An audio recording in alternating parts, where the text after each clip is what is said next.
Oi, gente! Esse é o ArchiCast número 249. Meu nome é Adilson e nesse ano de 2025, a Bienal de Arquitetura de Veneza, que está na sua 19ª edição, terá como tema explorar o papel da arquitetura em um futuro marcado por transformações tecnológicas, ambientais e sociais. E pensando nisso, a Fundação Bienal de São Paulo escolheu uma equipe de arquitetos que ficará responsável em dialogar com questões que respondem ao nosso tempo. Nesse caso, a partir de um pensamento arquitetônico que dialoga profundamente com questões sociais e ambientais. Com o tema Reinvenção, a exposição promete uma perspectiva empenhada e capaz de representar as diversidades e complexidades do Brasil frente ao cenário global. O grupo responsável pela curadoria, chamado Plano Coletivo, buscará refletir o compromisso da Fundação em destacar práticas arquitetônicas que promovam impacto social e ambiental positivo. E é com os curadores da exposição do Brasil na Bienal de Veneza de 2025 que a gente conversa aqui hoje no ArchiCast. Deixa eu apresentar primeiro quem está participando aqui com a gente. Primeiro a Luciana Saboia. A Luciana é arquiteta pela Universidade de Brasília, doutora em Teoria e História da Arquitetura e da Cidade pela Université Catholique... eu não sei pronunciar, mas eu vou tentar. Université Catholique de Louvain e pesquisadora visitante no Office for Urbanization da Harvard Graduate School of Design. É professora da FAU-UNB e pesquisadora com vasta experiência em paisagem e apropriação social. Boa noite, Luciana. Obrigada pela sua presença aqui. Seja bem-vinda ao ArchiCast. Prazer é todo meu. Obrigada pelo convite. Tá aqui agora, eu vou apresentar duas pessoas que já passaram pelas entrevistas que a gente faz aqui. Primeiro, o Éder Alencar. O Éder é arquiteto formado pela UNB, sócio fundador da ArcBR Arquitetos, onde desenvolve um trabalho que combina a relação da arquitetura com o contexto local a um profundo compromisso com a crítica arquitetônica, buscando sempre responder às escalas humanas e paisagísticas de cada projeto. Tudo bom, Éder? Seja bem-vindo de volta aqui no ArchiCast. Obrigadão, Adilson, Rafa, por estar aqui de novo, 6 anos depois, né? Isso. Muito obrigado, é um privilégio estar aqui, poder falar desse trabalho que é de uma imensa responsabilidade, né? Representar o Brasil. Mas eu estou muito bem acompanhado aqui com o Luciano e o Matheus.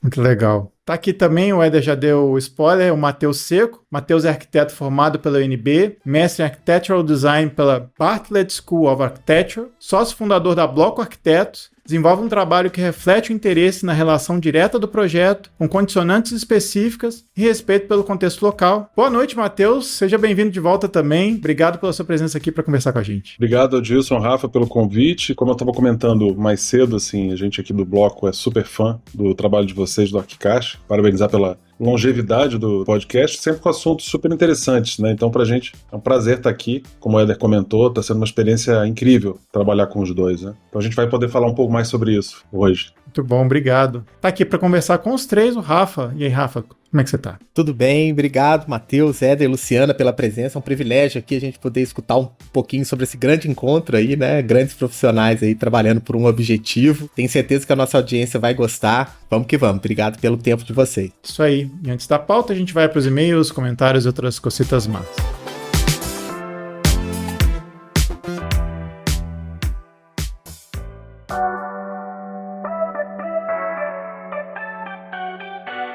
Voltamos com mais uma leitura de e-mails, comentários e outras cositas, mas estou aqui com o Rafa, diretamente de Guará. E aí, Rafa, beleza? Opa, tudo beleza. Rafa, como é que esse pessoal faz para entrar em contato com a gente? Para conversar, para perguntar, para fazer comentários? Diga aí. Bem, mandando e-mail para contato@archicast.com e você também pode nos encontrar nas nossas redes sociais, Facebook, Instagram, Twitter. Temos um canal do Telegram, mas que aos poucos estamos migrando pro famoso WhatsApp, né, Adilson? É isso aí, galera. Rafa, explica pro pessoal essa mudança que a gente fez aí. Isso, a gente tinha uma comunidade no Telegram e que a gente postava notícias, coisas, curiosidades da arquitetura. No entanto, a gente também tinha uma comunidade na oficina do ArchiCast, no WhatsApp, que os ouvintes interagiam lá. Então a gente achou, vamos conversar onde a galera já está conversando. Então a gente migrou pra lá e vamos postar essas coisas mais lá no grupo do WhatsApp que muitos de vocês já devem ter, já devem acessar. E a gente vai deixar o link pra vocês, né, Adilson? Então o link pra você acessar a comunidade do Oficina do ArchiCast é esse aqui. bit.ly/Oficina do ArchiCast. Repetindo, bit.ly/Oficina do ArchiCast. A gente tá esperando por vocês pra interagir com a gente, certo? certo? Isso pode demorar um pouquinho, porque a gente tem que aprovar cada entrada, tá? Pra gente também evitar spam, essas coisas, a gente faz um filtro antes, mas não deixa de acessar que a gente vai estar lá conversando direto com vocês. Exatamente. E vocês têm total liberdade de falar, comentar qualquer coisa, claro, mantendo a educação, né? Isso. E só falando uma curiosidade, a oficina do Arquicast, a gente chegou a fazer uma época alguns programas com audiência. Então, a gente tá estudando, né, a possibilidade de fazer coisas desse tipo e a gente vai conversando lá. Se não me engano, acho que temos uns 4 episódios, né, Dilson, da oficina do Arquicast. Exato. A gente deve ter uns 3, 4 episódios que a gente produziu junto com a audiência. E aí a gente vai tentar, a gente está conversando aqui sobre algumas ideias para que vocês participem também dos episódios. Mas fiquem ligados, né? O episódio da quinzena passada foi uma espécie de dica, vamos dizer assim. Mas esperem aí que a gente vai ter novidades. Isso aí.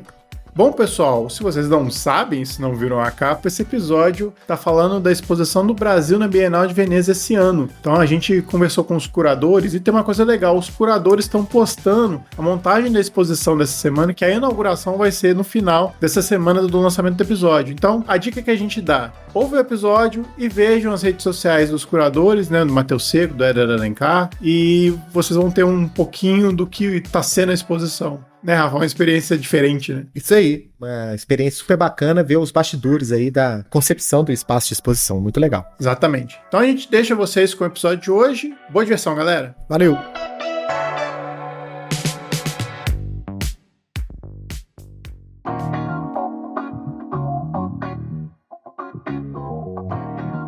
Antes de surgir o plano coletivo, eu acho que surgiu a amizade de vocês três. Eu queria saber um pouco como é que vocês se conheceram, na verdade, né? Sei que vocês três são de Brasília, né? O Éder e o Matheus têm escritório, a Luciana é professora. Mas conta pra gente como é que vocês se conheceram. Enfim, como é que foi esse encontro aí? Bem, eu acho que eu sou a mais velha aqui do grupo, mas eu sou contemporânea do Matheus. Fiz parte da minha formação no Rio Grande do Sul, sou de Brasília, nascida em Brasília, mas eu depois finalizei meu curso na UNB. E foi aí que a gente, né, eu acho que a gente chegou a fazer algumas matérias juntos, a gente se conheceu na faculdade, desde então a gente sempre teve trocas, debates, sempre que a gente pode, chama os arquitetos para irem na UNB, mas antes de entrar na UNB, que foi em 2010, eu também tive escritório de arquitetura, tudo. Nessa questão toda, eu e o Éder, né, eu já conheci o Éder de vista da UNB, mas eu acabei convidando o Éder para a gente iniciar o trabalho da Igreja Sagrada Família, que eu também sou coautora. Então a gente tem esse trabalho em conjunto e desde então a gente sempre vem fazendo coisas juntos, né, seminários, workshops. E o plano coletivo não somos nós três somente, né, tem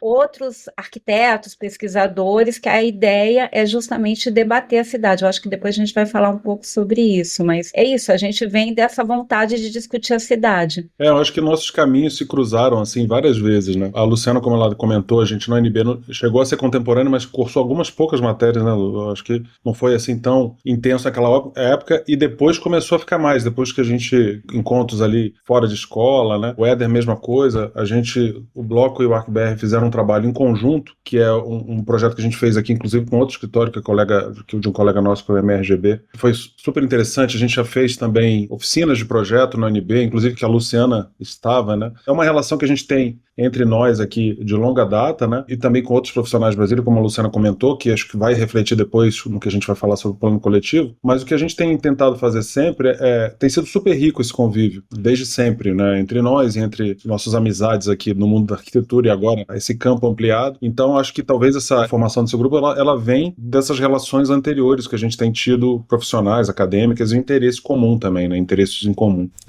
Eu acho que Brasília está vivendo um bom momento, assim, de bons escritórios de arquitetura que estão produzindo e que estão em diálogo, né?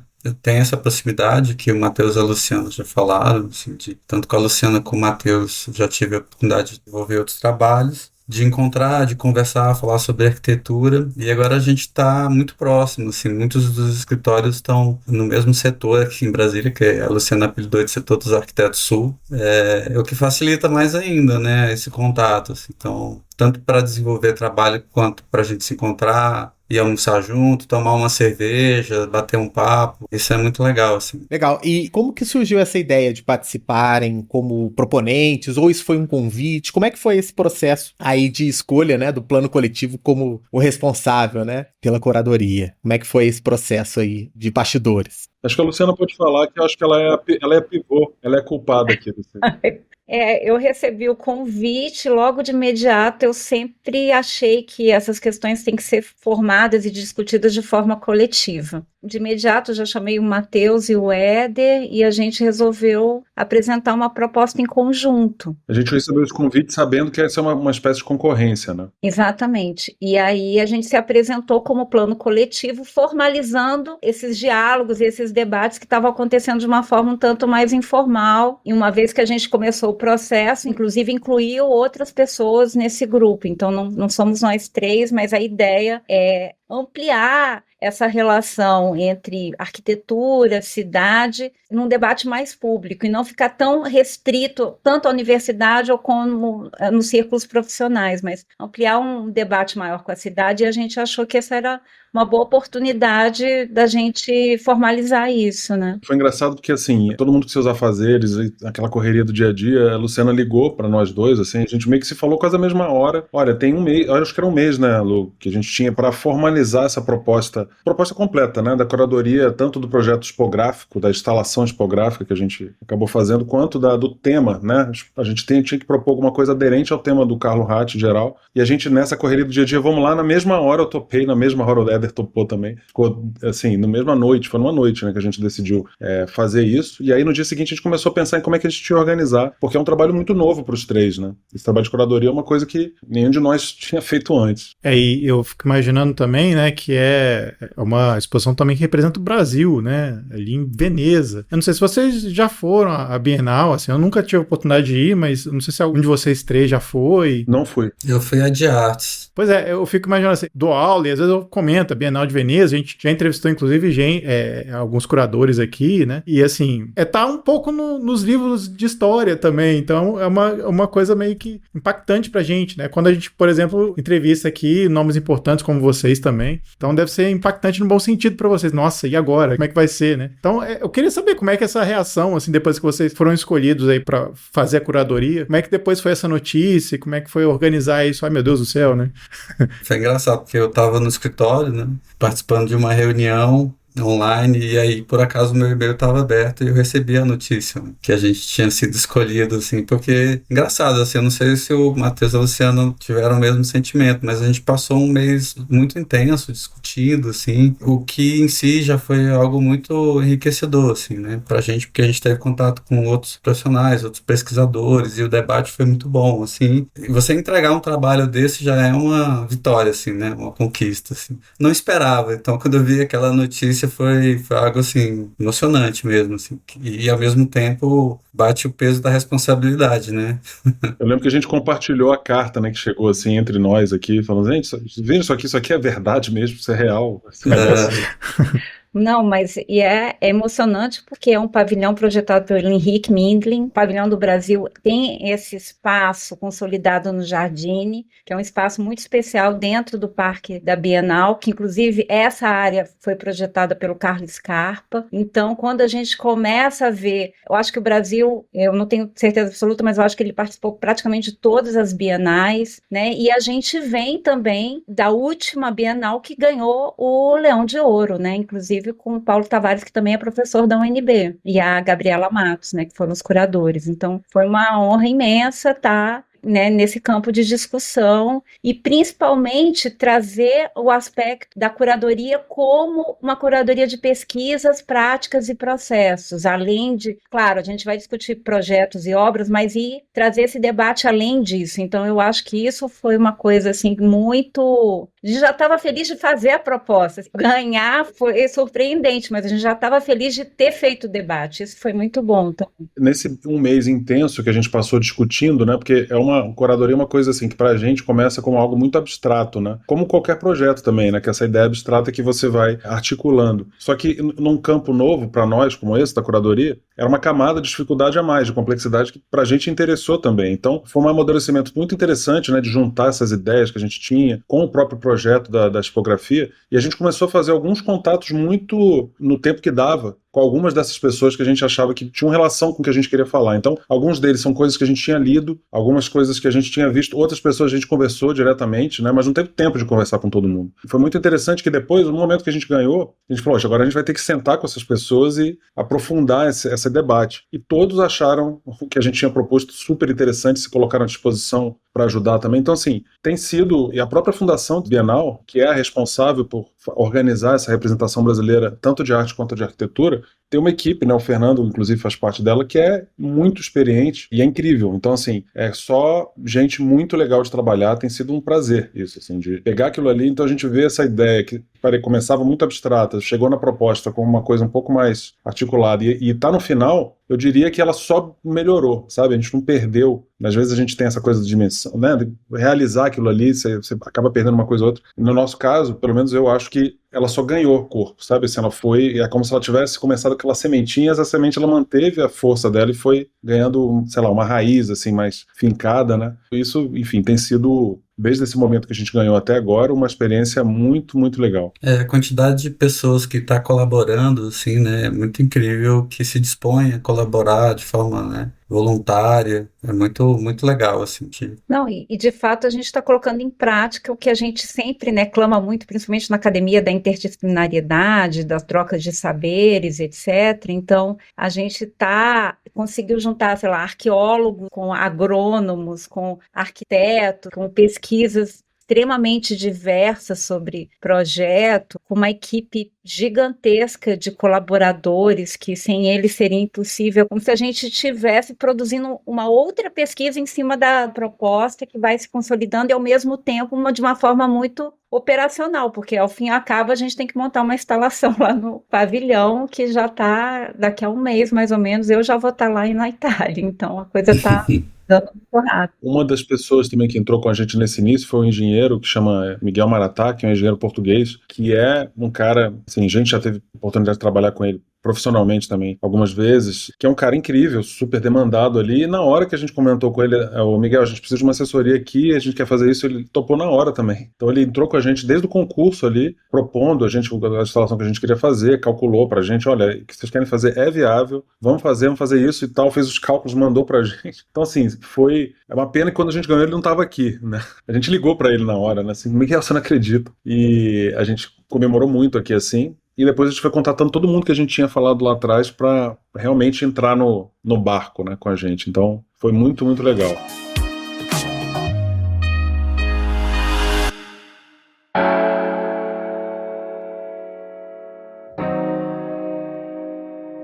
Agora vocês falaram, né, do encontro de vocês, dessa sensação de ter ganhado. Agora tem a parte prática também, né, que é iniciar o trabalho, discussão dos temas que vocês tinham. Como é que foi isso, assim? Parece que vocês já tinham, pelo que vocês estão falando, né, vocês já tinham algo em mente, e aí vocês tiveram que consolidar isso. Como é que foi, né, desenvolver a questão do tema, tentar, digamos, manter a vida, né, trabalhar com a Bienal e viver a vida tipo, trabalhando ou fazendo outras coisas? É o que está acontecendo ainda, né? Que é o que está acontecendo nesse momento ainda. Conciliar a rotina dos trabalhos, né? Cada um tem aí a sua frente, com esse espaço que vocês criaram aí para trabalharem juntos.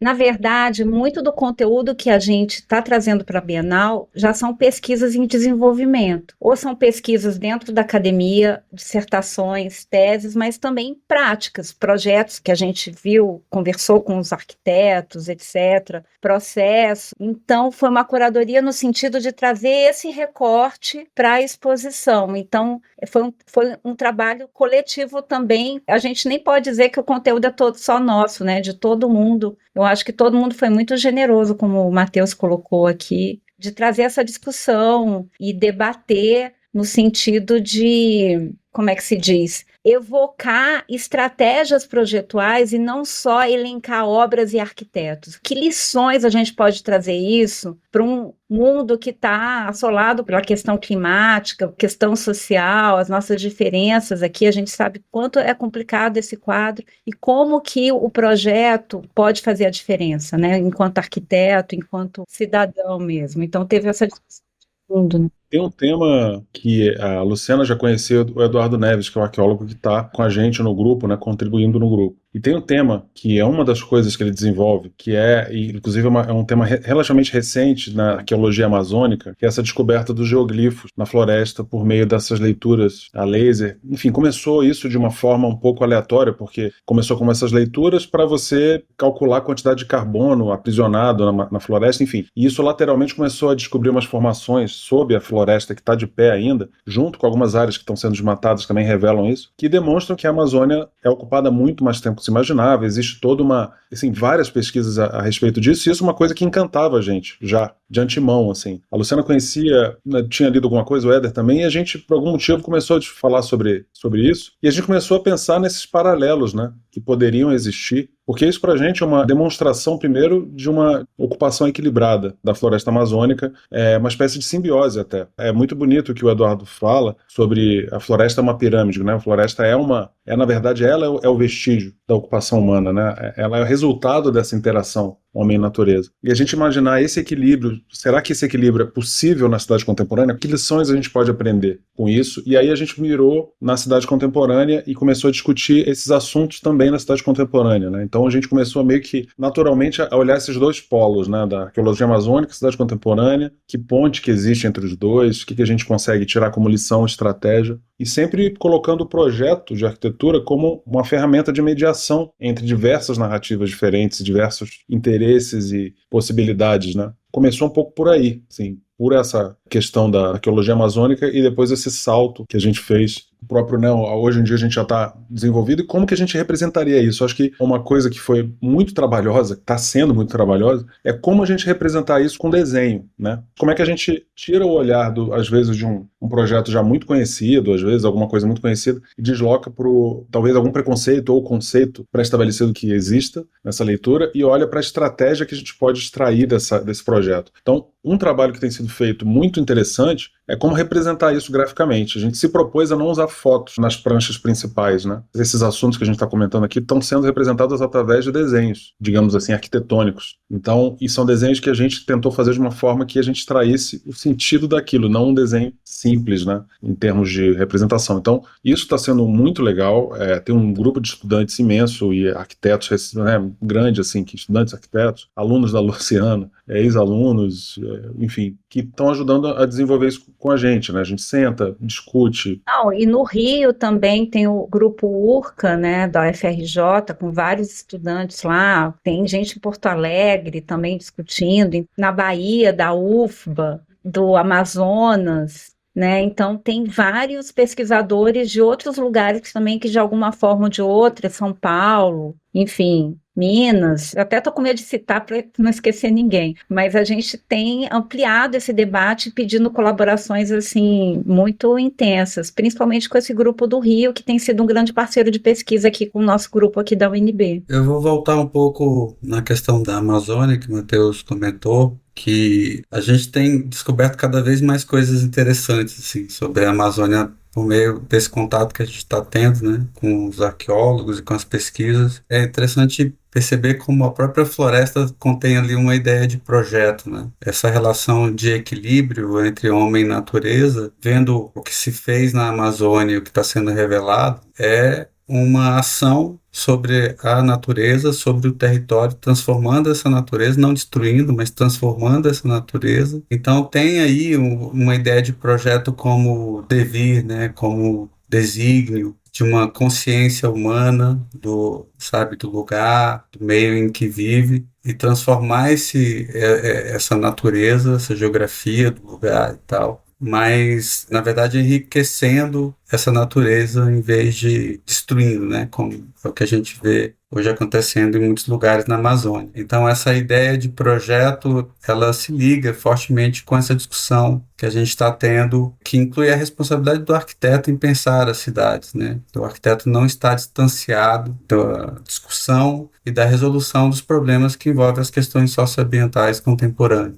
Isso que o Éder comentou é muito interessante, porque a gente em nenhum momento quis deixar, assim, Acho que uma coisa que a gente estava conversando desde o início, né? Essa proposta tem um objetivo, assim, talvez mais amplo de trazer o arquiteto de volta para esse debate sobre a infraestrutura da cidade, né? Tanto os atuais, aprender com o que a gente tem, com a nossa infraestrutura, que a gente até comenta que é uma infraestrutura herdada, aprender o que a gente tem e as oportunidades contidas ali, estratégias que foram usadas, o que a gente pode aprender com elas para estratégias futuras, né? E voltar a fazer parte desse debate, né? Que a gente vê que às vezes a gente, como profissão, por diversos motivos, se distanciou muito disso. E eu acho que existe aí diversas, enfim, teorias para que isso aconteceu, por que a gente não consegue mais interferir nesse debate de uma forma mais contundente, e como é que a gente pode aprender com isso e pensar no futuro, né? E o que a gente estava comentando agora da Amazônia, né? Qual é o tipo de transformação, né, que a gente pensa para a cidade no futuro? Os desafios são super urgentes hoje em dia, então a gente sempre pensou em trazer o debate para esse tempo, né, digamos assim, presente, e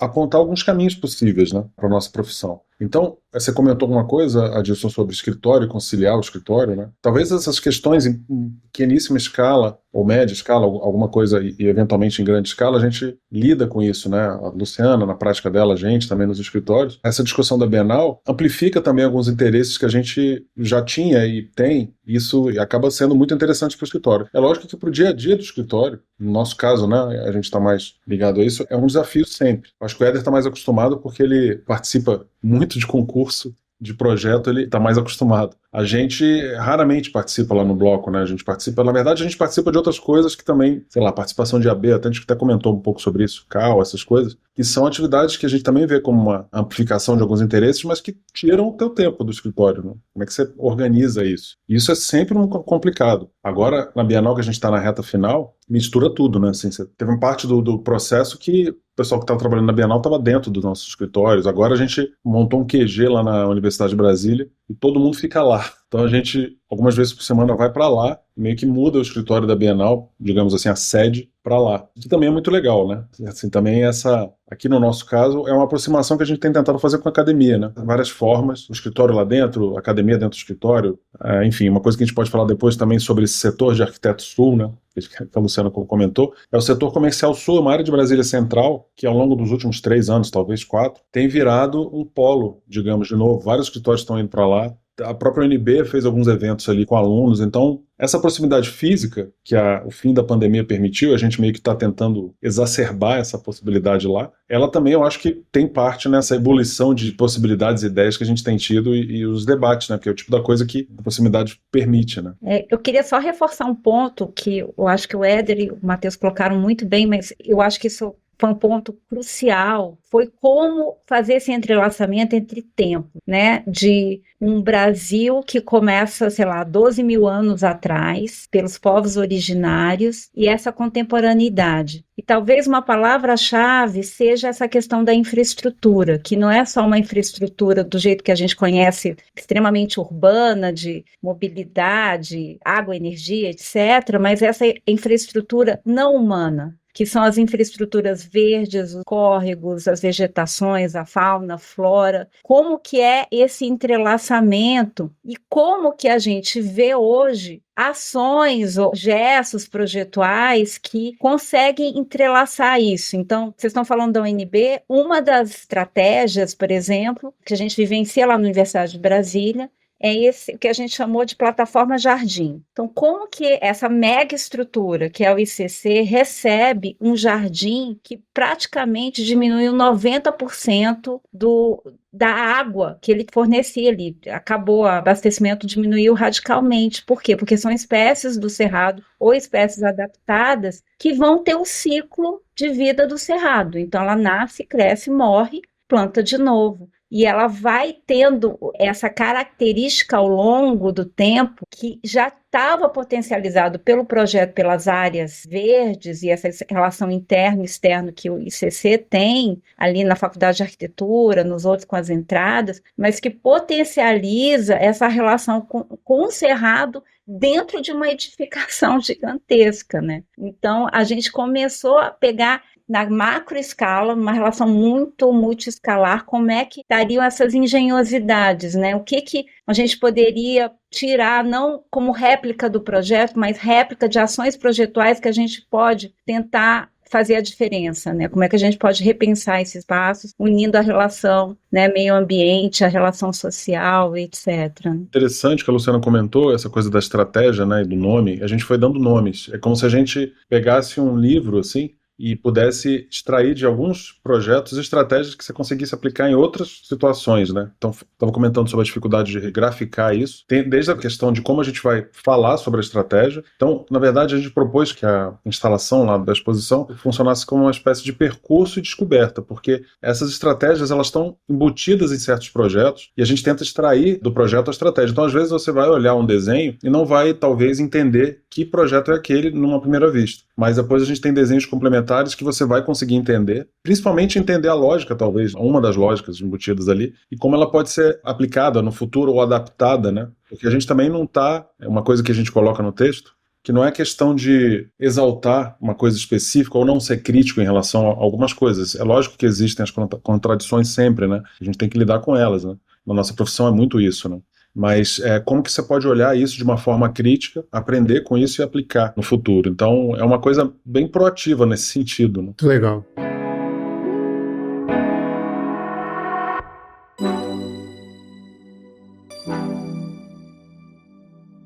Queria retomar primeiro, vocês dão um nome, que é reinvenção. Vocês falaram um pouco disso, né, de repente aprender com o já existente para aplicar nas coisas novas, para que isso tenha uma simbiose. Queria que vocês falassem um pouquinho, né, desse nome, e uma coisa que vocês falaram também sobre os achados geológicos na Amazônia, foram de muita inspiração para vocês. Eu queria saber, assim, a minha curiosidade quase, assim, o que vocês sabem desses achados? O que os geólogos, os arqueólogos falaram, né, de como é que, por exemplo, se tinha arquitetura, se não tinha? Do que vocês sabem desses achados, além do que a gente sabe das notícias? Ou às vezes vocês sabem a mesma coisa que a gente, enfim. Queria que vocês falassem um pouquinho dessas duas coisas. É só completar a pergunta do Adilson, né? Vocês explicando antes da gente fazer a pergunta, uma palavra que veio à minha cabeça foi sempre redescoberta, né?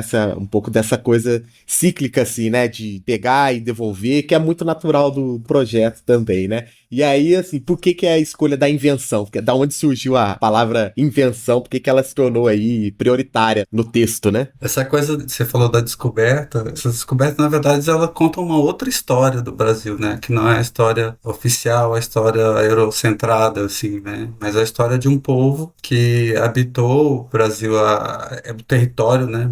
Que hoje é o território brasileiro, não só brasileiro, né? Mas a parte da Amazônia peruana, etc. Mas um povo muito avançado tecnologicamente, assim, né? E de fato havia urbanismo, assim, essas descobertas revelam que havia desenho de urbanismo que estava escondido pela floresta. E só por meio de tecnologias recentes, como o LiDAR, né, que é uma tecnologia que consegue escanear o solo através das árvores, é que se começou a ter noção da magnitude dessas ocupações antigas, assim, né, da quantidade de gente que vivia ali, que intercambiava conhecimento, né, fazia trocas, etc. Essa redescoberta do nosso passado, né, que muda muita coisa do que a gente aprendeu quando era mais novo, sobre a Amazônia ser um solo, ser um solo pobre, por exemplo, que não suportava populações muito grandes, assim. Então, existem teorias, enfim, eu estava comentando com a Adilson, né, essa coisa da arquitetura, o uso, por exemplo, dos geoglifos especificamente, existem várias hipóteses, né, a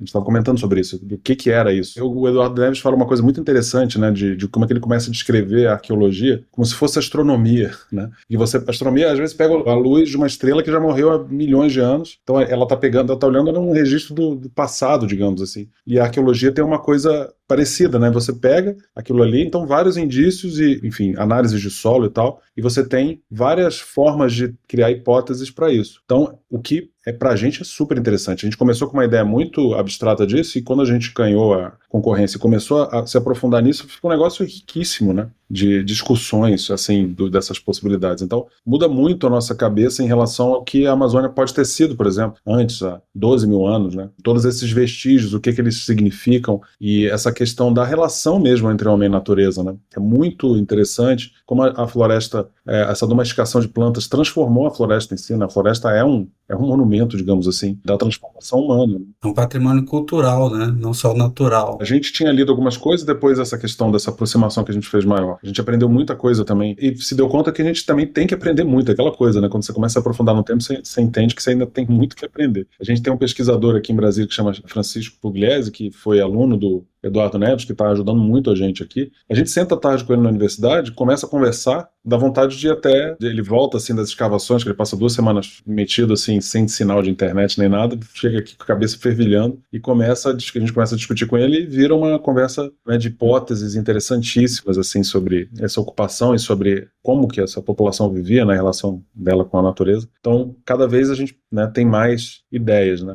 A Luciana podia falar um pouco sobre essa ideia da reinvenção, né? Eu queria levantar aqui 2 pontos. Um era esse: a reinvenção, na verdade, foi uma ideia síntese primeiro, também em resposta à curadoria geral pelo Carlo Ratti, porque quando ele fala do natural, artificial, coletivo, e essa intelligence, que é uma palavra que ele criou, entre inteligência, que vem do latim, que engenhosidade está por trás, é no sentido da inventividade, assim, essa criatividade que já faz parte do nosso território e da nossa cultura. Porque, por mais que sejam sítios arqueológicos, né, de 10, 12, 4, tem temporalidades diversas ali, é um povo que está aqui hoje. A gente tem povos indígenas e essa inteligência, ela é viva, ela é presente. E é um presente que a gente tem que aprender e que traz lições para quando a gente vai pensar o nosso futuro, assim. E é coletiva, né, Luciana? Exatamente. A gente estava discutindo, tem uma habitabilidade na floresta,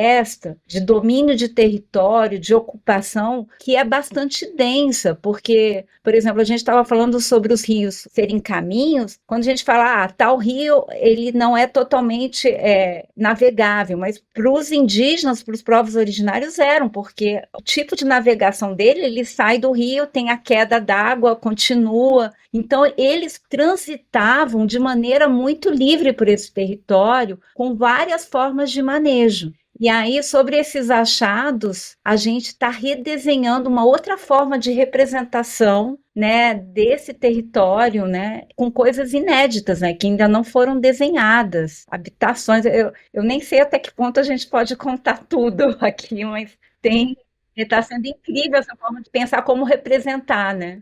Tem uma coisa que a gente falou, né, Lu, assim, que essa questão dos geoglifos é quando a gente, talvez o fato da gente ter se encantado tanto com esse tema, e o Eduardo comentou também que é uma aproximação que os arquitetos têm tido com ele deu palestra na Escola das Cidades, assim, né? É talvez um ponto de interseção entre os interesses nossos, né, o arquiteto, o nosso ofício, né, o desenho do território, com a arqueologia de uma forma mais direta, né? Então, acho que isso é uma ponte muito rica para as duas áreas, eu imagino, e acho que é por isso que a gente talvez também tenha focado nisso. É lógico, a curadoria fala de uma coisa mais ampla, a gente focou nisso como vestígio mesmo, como o Eder tinha comentado, de desenho. E quando a gente fala da reinvenção, é você olhar e reinventar o presente, ou reinventar o futuro. O caminho que a gente caminha hoje, a gente sabe que não é um caminho sustentável, é um caminho majoritariamente que as cidades brasileiras, ou mundial, no mundo, seguem. Então, assim, é isso, a gente precisa repensar isso, reinventar. Então, quando a gente olha, por exemplo, o manejo, quando você fala em manejo, você fala realmente em supressão, às vezes pontual, você fala, às vezes, utilização de fogo de uma forma muito específica, mas aquilo ali feito com muito cuidado, né? Não de uma devastação completa, como é uma forma de ocupação da Amazônia hoje em dia, monocultura, enfim. Eu acho que existem formas de você combinar essas coisas, e a gente pensar na arquitetura como uma forma de mediar esses interesses diversos, eu acho que é possível a gente repensar o futuro, e é isso, uma reinvenção de presente e reinvenção do futuro. O que a gente propõe ali são algumas dicas, talvez, que sejam interessantes para nós e para quem visitar a exposição, que puder conhecer o material que a gente vai produzir, que a gente também vai disponibilizar fora da exposição. E aqui no nosso caso, o Brasil, a gente tem ótimos, bons exemplos de ideias que a gente poderia aprender com elas e aplicá-las e olhá-las novamente com um olhar crítico, modificá-las e adaptá-las, né? Eu acho que é muito menos dar respostas prontas, mas mudar o ponto de vista para o problema, enquadrar o problema de outra forma para a gente pensar de uma forma diferente. Eu ia comentar sobre o que essa questão da reinvenção tem a ver com a realidade contemporânea, né? Porque, assim, a gente, no contexto da crise socioambiental, climática, etc., eu acho que isso está representado no segundo ato da exposição, que tem a ver com as estratégias, como a gente recicla, reinventa a partir de infraestruturas que a gente tem nas nossas cidades, infraestruturas herdadas, contextos urbanos, contextos naturais, em que, frente à necessidade de buscar soluções que façam frente a essa questão ambiental, a gente lida com o que existe e, de certa forma, né, recria, reinventa essas possibilidades, né, a partir do que existe. Assim. Legal, né? Como se a arqueologia trouxesse a possibilidade das hipóteses, né? Esse campo aberto para formular infinitas hipóteses, né? E transformá-las aí quase que num combustível mesmo para repensar o futuro, né? Como o Matheus disse. Mostrar que é possível, né? Sim. E eu me recordo agora, por exemplo, tá acontecendo lá no Egito, né? Vocês estão acompanhando, né? As especulações que estão acontecendo acerca das novas descobertas, né? Arqueologia é um campo fascinante, né? É, do centro das discussões dos livros de história e tal, mas pro nosso território nacional, a gente tem pouco conteúdo sobre isso, de fato, né? Até mesmo porque, né, a nossa história suplantou a gente imaginar que essas civilizações, elas forneceram coisas que são, assim, basais da nossa sociedade, da forma como a gente até se relaciona como comunidade, com a natureza, né? E aí, voltando na questão dos atos, o Éder adiantou um pouquinho a questão do segundo ato. Essa estruturação dos atos se deu como, assim, de forma pragmática? O pavilhão do Brasil, de certa forma, ele indica um pouco o caminho, né?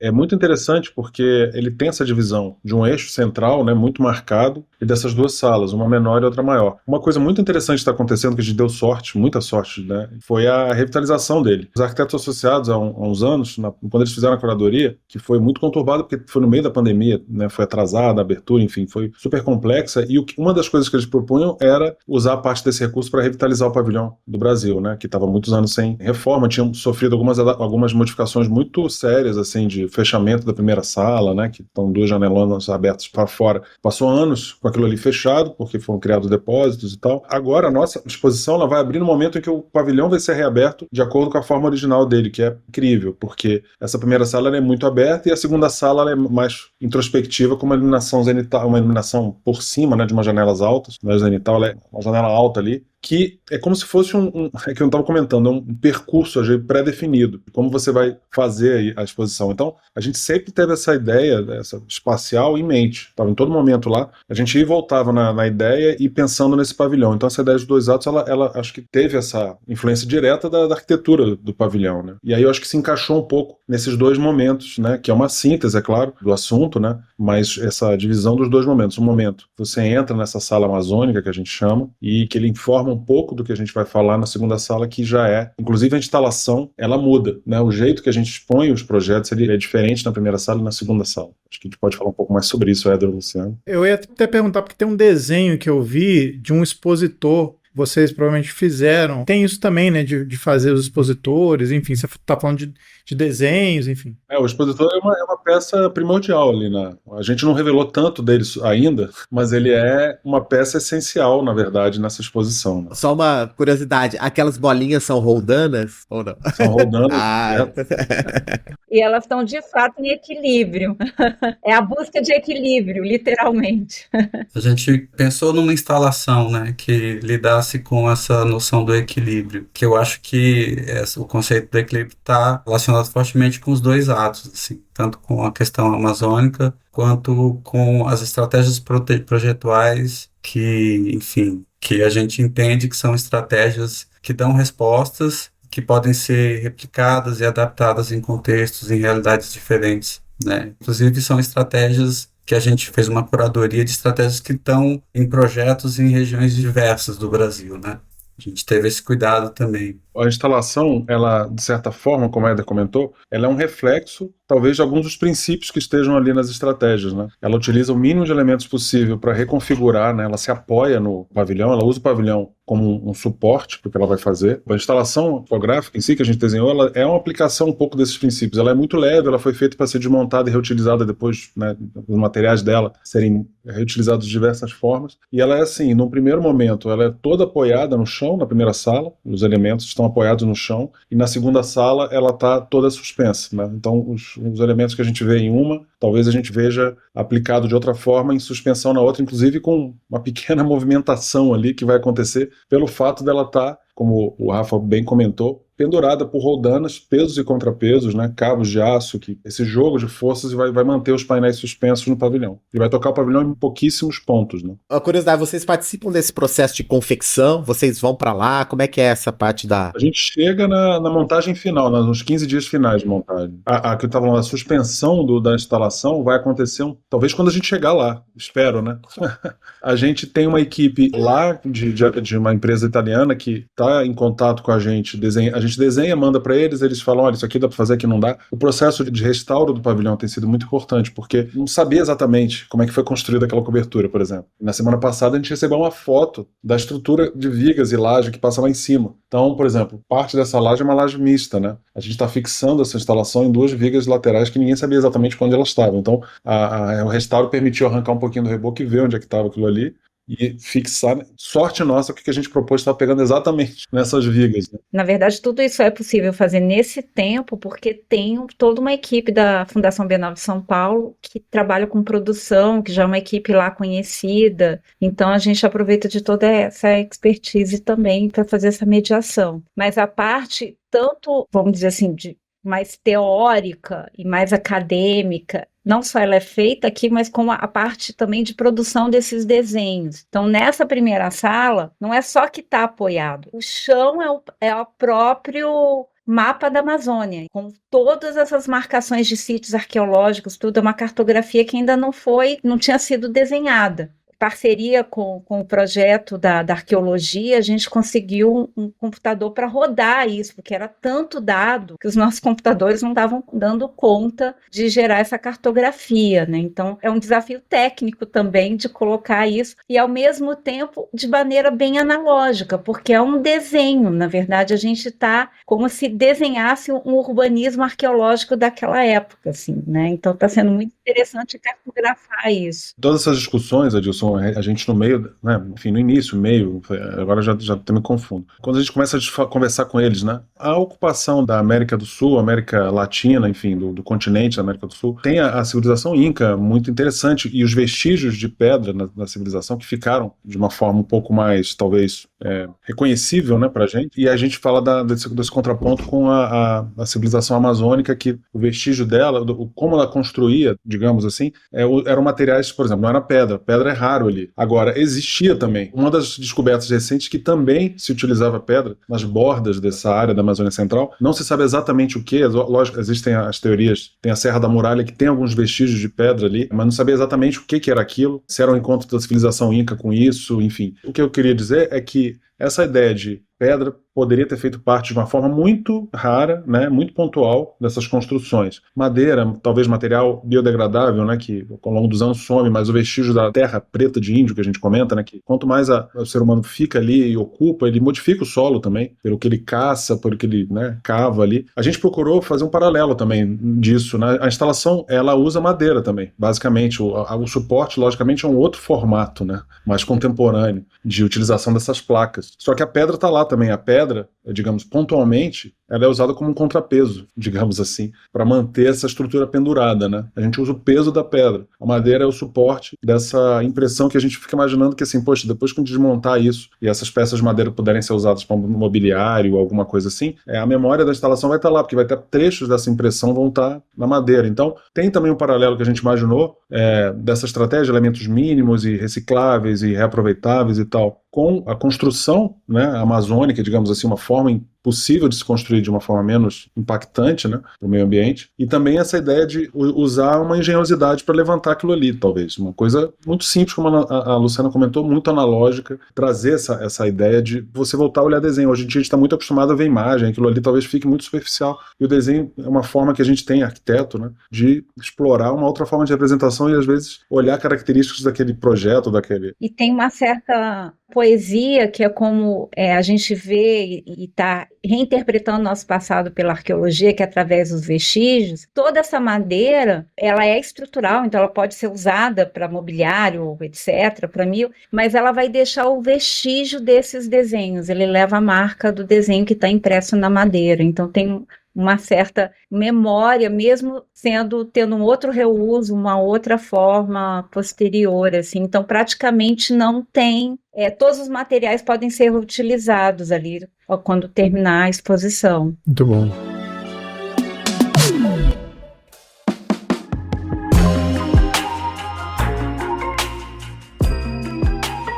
Eu queria falar um pouco dos temas, né? Acho que vocês falaram de equilíbrio muito bem, né? Que uma das obras, né, representa esse equilíbrio. A outra é falar da infraestrutura, que vocês interpretam. A maneira de vocês falarem de infraestrutura é um pouco diferente, por exemplo, do que os arquitetos mostraram na Bienal que eles participaram. Agora, eu queria saber como é que é falar de infraestrutura. Tem uma questão além da parte física e tal, não tem como negar que a gente tem muitos avanços tecnológicos em cima do que a gente pensa como infraestrutura e até em termos arquitetônicos a gente consegue construir isso. E a gente aqui no Brasil ainda carece de parte dessa infraestrutura ser construída. E como é que vocês tentam interpretar esse avanço que a gente tem tecnológico para a infraestrutura e a falta que ainda a gente precisa, que a gente ainda tem aqui no Brasil, e dessa necessidade de ter essa infraestrutura, muitas vezes que é algo básico, que muita gente não tem aqui. Então, como é que é levar isso e discutir isso na Bienal? Infraestrutura tem um lado, né, mais conhecido, mais literal, que é a infraestrutura urbana, como a gente conhece, principalmente no planejamento urbano, mas o sentido de infraestrutura que a gente está falando é o sentido de suporte, aquilo que é indispensável para ser habitável. A partir do habitar, o que é indispensável? Então, é o que cria a base da ocupação humana. E essa infraestrutura não é só o construído pela ocupação, mas é o existente, é o território, é o relevo, são os cursos da água. Então, como que esse sistema funciona nessa relação, né, de busca por equilíbrio? E aí a palavra infraestrutura, talvez a nossa grande questão enquanto curadoria é trazer de volta essa discussão para a infraestrutura para o discurso arquitetônico, que de uma certa forma parece que pertence a uma outra escala, a outros saberes como engenharia, geografia, etc., e parece que está cada vez mais distante do fazer arquitetônico. E, na verdade, a gente faz quase que um apelo a reposicionar essa relação com a infraestrutura. Então, tem sim um lado da infraestrutura, enquanto essa infraestrutura herdada, que ela existe, está aí, como é que a gente lida com ela, né? Que é essa questão das grandes áreas metropolitanas, as grandes vias de circulação, de linhas de alta tensão, etc. Tem também uma infraestrutura apropriada, que é como que essa apropriação social se dá nesses espaços, enquanto suporte de vida, praças, espaços coletivos, que também são formas de infraestrutura coletiva, e principalmente, talvez, o que a gente está chamando na curadoria de infraestrutura aberta, que é essa inventividade que de poucos elementos você pode fazer muita diferença. Então, talvez por um sistema de articulação, pequenas intervenções, com uma certa engenhosidade de criar flexibilidade ou multiplicidade de espaços, poucos elementos, você pode trazer mais urbanidade, mais encontros, sabe? Ressignificar mesmo essa paisagem urbana. Então, tem vários significados de infraestrutura mesmo. Obrigada pela pergunta, que eu acho que ela é super rica. Eu ia comentar sobre essa questão, porque enquanto você estava falando, eu estava pensando sobre isso, na sua pergunta, o aspecto da tecnologia, né? Para mim, está muito vinculado ao contexto, né? Às vezes você desenvolver uma tecnologia não necessariamente implica em ser algo super sofisticado. Então, assim, uma das estratégias que a gente vai apresentar, que é da estrutura aberta, do percurso drenante, por exemplo, é um projeto do Lelé, feito com painéis de argamassa armada para resolver problemas de drenagem em terrenos acidentados e ocupações irregulares. Então, não é algo, assim, sabe, ultra tecnológico, mas tem uma inventividade que dá resposta a um contexto específico, né? Então, tecnologia para a gente aqui, ela tem um significado diferente do que tem para uma pessoa, sei lá, no Japão ou em outro contexto, né? Então, eu acho que tem essa relação de sabedoria de lidar com o contexto local e dar respostas que muitas vezes são muito simples, assim, né? Mas muito inventivas. O Lelé, por sinal, aparece várias vezes. A gente se deu conta outro dia que ele aparece várias vezes na nossa curadoria. Esse é um dos estratégias, ele aparece na própria plataforma, né, do ICC, que ele participou ativamente lá da construção. O restaurante Coati, né, que a gente chama de uma estratégia do arrimo habitável, digamos assim, né? A gente olha essas oportunidades de contenção, por exemplo, de encostas, às vezes você acoplar um programa. No caso ali desse projeto é isso, né? Um restaurante que está acoplado a uma série de arrimos de uma ladeira muito íngreme, e como é que a gente consegue olhar isso, né? No caso lá também tem essa questão das placas de argamassa, do tamanho certo para uma pessoa carregar, né? Nesse caso da drenagem do percurso é muito isso, né? Um sistema que você cria através de pequenas partezinhas que podem ser levadas por uma pessoa. O dimensionamento dessas placas começa pelo dimensionamento do humano, né?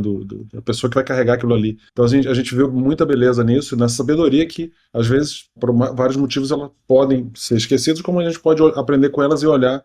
E lógico, incorporar coisas novas, né? O Carlo Ratti, ele fala de uma coisa muito interessante na proposta da Curadoria Geral. Ele comenta, não sei exatamente as palavras que ele usa, mas é como se fosse uma nova inteligência, que ele fala que é a inteligência artificial combinada com uma inteligência talvez mais tradicional, e como isso pode se combinar numa nova forma de pensar as cidades, né? Então a gente vê essa discussão muito como uma contribuição, talvez, para essa criação dessa nova inteligência, né? De que a gente pode aprender. Acho que tem essa coisa, ele fala de duas palavras, não sei exatamente se era empatia, ele fala de coisas de colaboração, empatia, que são qualidades muito humanas, né? Não são qualidades artificiais ou que um computador pode ter, né? Pelo menos hoje. E isso a gente olha como um aprendizado que a gente pode olhar. Esse projeto do Lelé é muito bonito por causa disso. Ele pensa nesse trabalho de comunidade, como é que você pode trabalhar junto, uma pecinha junta e tal, monta o caminho para se acessar uma casa lá em cima, na ladeira, de uma forma muito simples, né? Será que a gente pode usar esse aprendizado para informar uma nova tecnologia que no futuro, uma inteligência que possa aprender com isso e aliar isso a uma tecnologia muito avançada de processamento, né,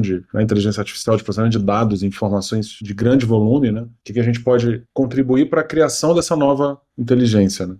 E também tem uma questão de olhar várias escalas dessas estratégias. Então, a gente vai desde essa que o Matheus explicou super bem, que é quase que na escala 1:1 humana, como tem outra estratégia que vem de uma pesquisa, inclusive na UFRJ, uma tese de doutorado, que é infraestrutura travestida. Na verdade, é todo o sistema de drenagem, água, esgoto, luz que está na Floresta da Tijuca. Na verdade, é uma mega estrutura que faz uma cidade de 12 milhões de habitantes acontecer, travestida de floresta, que você acha que é super natural, mas na verdade é quase que uma casa de máquinas. Tem várias coisas acontecendo e não só deixa essa infraestrutura aparecer e existir, como preserva a floresta, que foi um replantio no final do século XIX, que era uma área devastada, com plantações de café, e que teve vários planos aí no começo do século XX de replantio, e que hoje vira parque nacional, né, de preservação,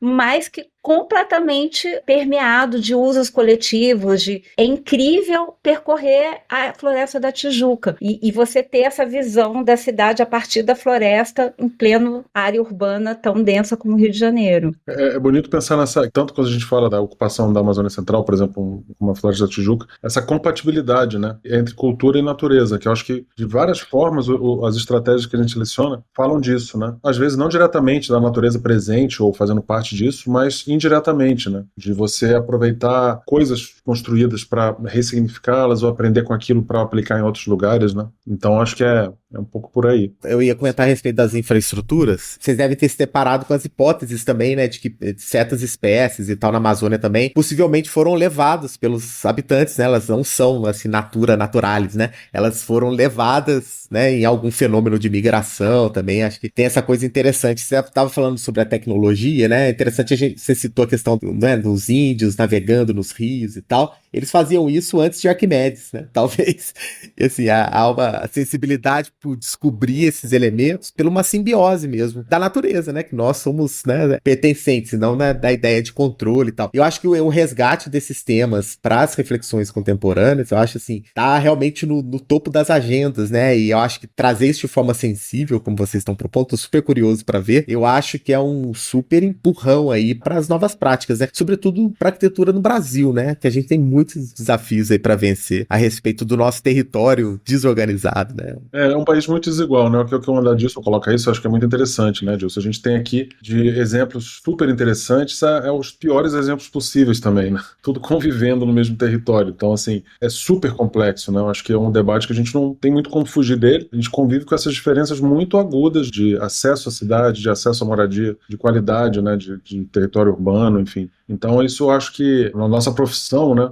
a gente tem que lidar com isso. Eu acho que é uma coisa que está no topo da agenda, como você comentou, e é um desejo nosso, inclusive, de contribuir para que a gente possa, talvez, oferecer algum caminho, alguma dica para que a gente possa voltar a se envolver com esse tipo de discussão, né? Eu acho que é isso. É uma arquitetura hoje em dia também a gente vê muito como uma mediação, né? Não aquela abordagem que a gente talvez imaginasse no passado de cima para baixo, mas aquela abordagem da arquitetura como parte dessa discussão bem mais ampla com a sociedade. E é lógico, usando as nossas habilidades, que é o nosso ofício, né? Digamos assim, pensar, de desenhar, de projetar, né? Pensar de impossibilidades, né? Inclusive trazendo práticas e processos de várias formas de projeto, não só o projeto autoral, mas o projeto do arquiteto público, gestor de prefeitura, de coletivos, que o arquiteto entra com assistência técnica, que é fundamental. Então, ampliar que significado é esse do arquiteto e como que ele interage com essa sociedade, para além de formas mais tradicionais de se pensar o projeto. Aí eu fiquei até sabendo que o Coletivo Levante, vocês vão mostrar um projeto deles lá, inclusive, né? Muito legal, né? Eles já vieram no Arquicast? Sim, já. Já sim.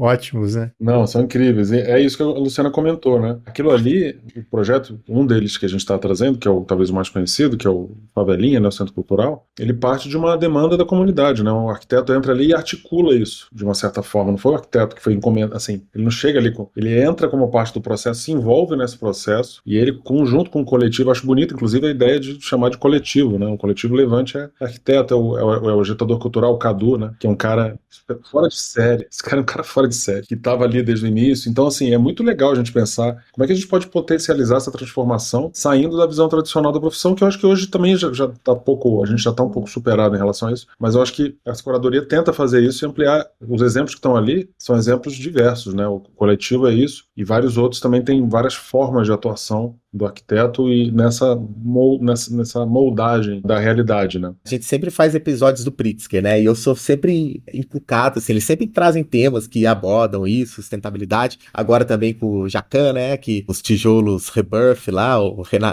renascidos ou de reuso. Mas, assim, eu acho que o Pritzker já passou da hora de premiar um coletivo, né? Ainda é muito centrado, né? Em personalidades, assim, né? De mostrar que, né, talvez o futuro esteja mesmo nessa divisão de responsabilidades, né, que um projeto tem. É assim, até como a própria exposição emula, né? Vocês estão trabalhando com, né, são vários profissionais de diversas áreas para pensar o território, né? Por que ainda é uma caneta do arquiteto urbanista, né? Do arquiteto urbanista.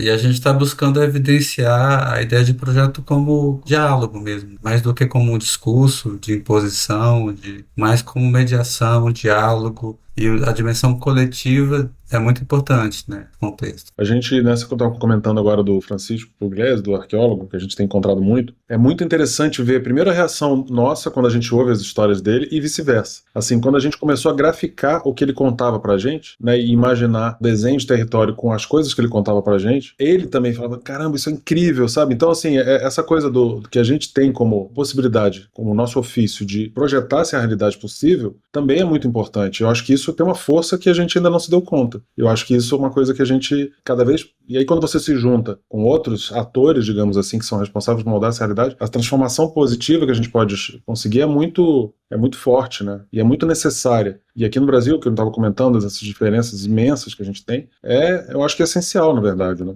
Então eu acho que o nosso papel, ele, apesar de ainda não estar sendo subutilizado, digamos assim, é essencial e eu acho que essa discussão é muito importante a gente voltar a tê-la e forçar para que ela aconteça, né? Agora, pra gente encerrar, a gente já falou de vários spoilers aqui da exposição, mas tem mais alguma coisa que vocês podem soltar pra quem tá ouvindo a gente, de alguma surpresa, alguma coisa que vocês possam relatar? Vocês falaram do piso, falaram da estrutura, estão quase soltando a exposição como toda aí.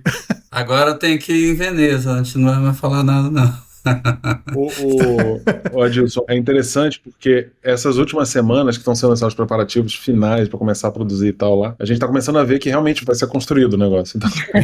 Então, eu acho que assim, uma coisa legal que a gente procurou fazer também com essa instalação é deixar muito do... Assim, é uma instalação que eu estava comentando que ela é feita com elementos mínimos, justamente porque a gente queria deixar o pavilhão aparecer também. Então, vai ser muito fácil ler, né, olhar e você ver o pavilhão original restaurado, e a nossa intervenção vai como se fosse uma capa ali. É bem sutil que a gente tentou fazer de uma intervenção mínima naquele espaço, né? Então, acho que vai ser legal pra gente, inclusive, pra mim, que não conheço o pavilhão pessoalmente, o Éder, e acho que a Luciana também conheceu, né, Lu, pessoalmente. Não cheguei a conhecer o pavilhão, não.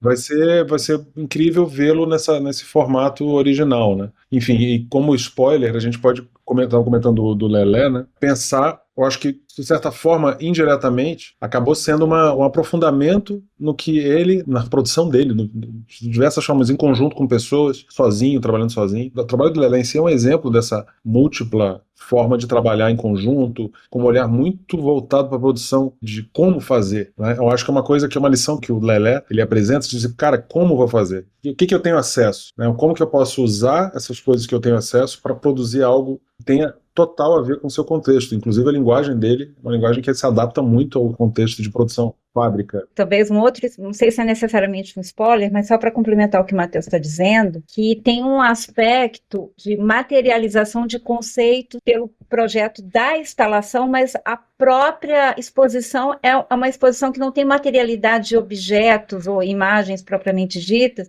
mas são desenhos que eles passam, a questão da representação passa a ser muito importante. Então, por exemplo, tem um dos sítios arqueológicos e a gente redesenhou como um desenho urbano de várias temporalidades, né? Então, quando você começa a fazer a marcação do que seriam as trilhas da época, os geoglifos, onde seriam as habitações, então você tem uma sobreposição de tempos, de coisas de 12 mil, 10 mil, 4 mil anos, e a arquitetura recente virou a marcação do Forte Português, que estava naquela área também, porque tinha ocupação. Então, o que a gente conhece como história colonial acabou sendo super contemporânea nessa linha do tempo, e que é incrível ver isso graficado de uma certa forma, né? Mapeado. Os próprios arqueólogos tinham tudo isso registrado em imagens da topografia, mas quando você desenha urbanisticamente o território com as massas de vegetação, de rios, ganha uma outra perspectiva de entendimento. Isso é muito poderoso com o desenho, né? Para os próprios arqueólogos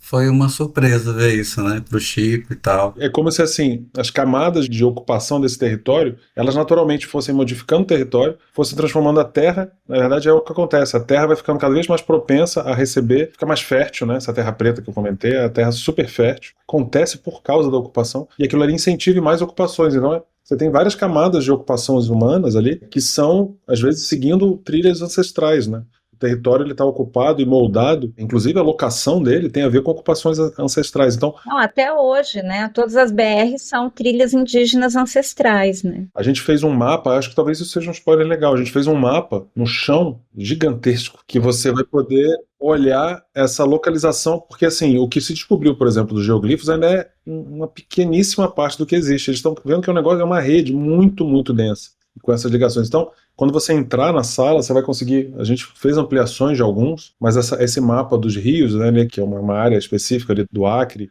que a gente amplia numa certa escala, que você consegue andar e olhar essa relação do território, né, e a relação entre eles. Então, eu acho que vai ser bem legal de ter essa experiência e ficar imerso, de certa forma, no desenho. De novo. Muito legal. A gente está gravando isso em março, mas vai ser publicado em maio, né? Dia 5 de maio, que é a publicação do episódio, e dia 10, que é a abertura da exposição. Mas eu queria saber como é que as pessoas podem acompanhar. A Fundação Bienal vai produzir vídeos, imagens, vocês vão postar fotos. O Fernando pode falar. O Fernando tá aí? Não sei se ele tá aí. Ele pode falar. Tá, eu acho que tá. Fernando? Oi, gente. Estou aqui. Fala, Fernando. Não ia participar, mas vai participar.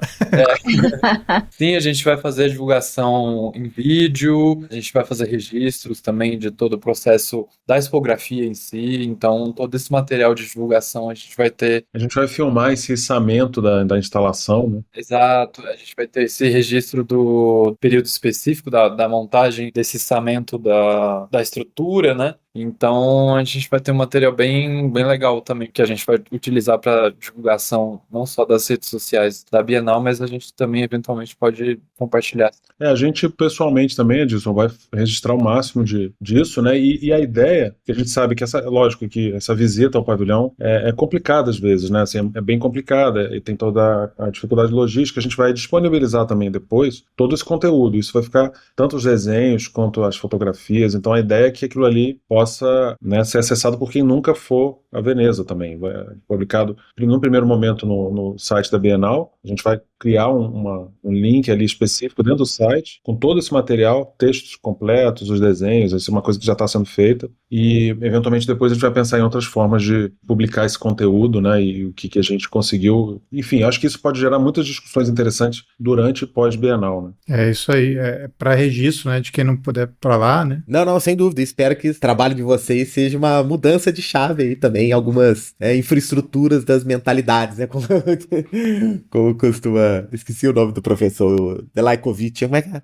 Da USP? O que fez inclusive participou do Alexandre, ele que fala assim, difícil é mudar as infraestruturas das mentalidades. Quem sabe aí o trabalho de vocês não vai ajudar nessa movimentação. Muito legal. Não, acho que pode gerar muita coisa legal, assim, de discussão, né? A gente, inclusive, agora, na semana que vem, vai participar de uns debates, vai fazer outros debates aí nesse meio tempo e durante, né? Vamos tentar agitar isso. E é isso, trazer os arquitetos de volta para essa discussão, né? Que eu acho que tem um potencial imenso, assim, de contribuir, né? Para essa construção de um país que a gente deseja para o futuro. Sim. E é uma discussão de territorialidade, território, né? Não talvez a gente tenha até que encontrar um novo nome, né? Para chamar, não mais urbanismo, né? Talvez urbanismo a gente já virou a página dessa.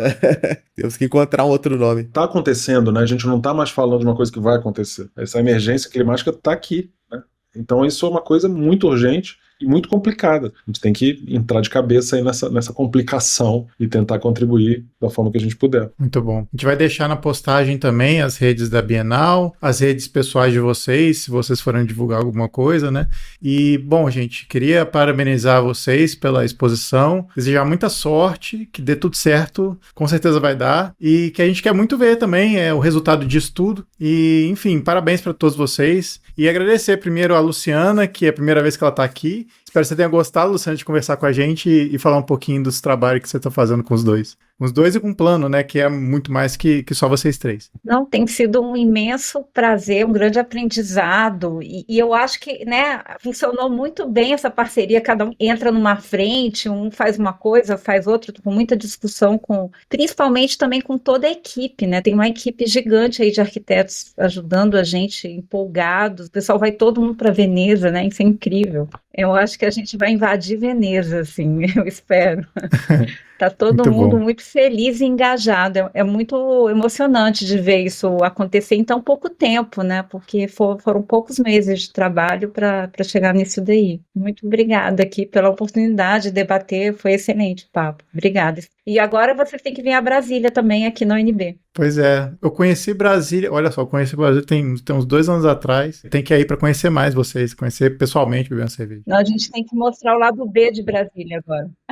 Sim, exatamente. Agradecer também ao Éder. Éder, obrigado por estar aqui com a gente também, por voltar a falar com a gente e parabéns também por fazer essa exposição e, enfim, desfrutar. Que você possa desfrutar dela também. Legal, obrigado, Dilson. Obrigado, Rafa. Quando quiserem, chame de novo que a gente vem.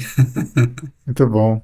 Matheus, obrigado também, parabéns pela confeccionar essa exposição junto com o Plano Coletivo e com certeza voltar mais vezes aqui para conversar mais com a gente. Obrigado, gente. Obrigadíssimo pelo espaço de vocês, que eu acho que é muito bem frequentado do ArchiCast. Eu espero que isso possa gerar muitas conversas paralelas e conversas futuras aí sobre o que a gente pode fazer, né, nesse presente e no futuro. como profissão, né? Muito bom. Rafa, mais uma conversa com os curadores da Bienal. Isso aí, mais uma. Obrigado, Fernando, também, que tá aqui nos bastidores, pela presença, né? Estou super ansioso aí para ver o resultado e ver como isso pode reverberar. Como professores de arquitetura que somos, eu e a Gilson também, e nas nossas conversas, né? Todos os convidados, todos os temas que passam aqui sempre deixam uma semente muito bacana, e eu tô super ansioso para ver como é que ela vai desabrochar aí com esse trabalho de vocês. Parabéns aí pelo momento. Então é isso, gente. A gente fica por aqui. A gente volta daqui a 15 dias com mais episódio para vocês. E até mais.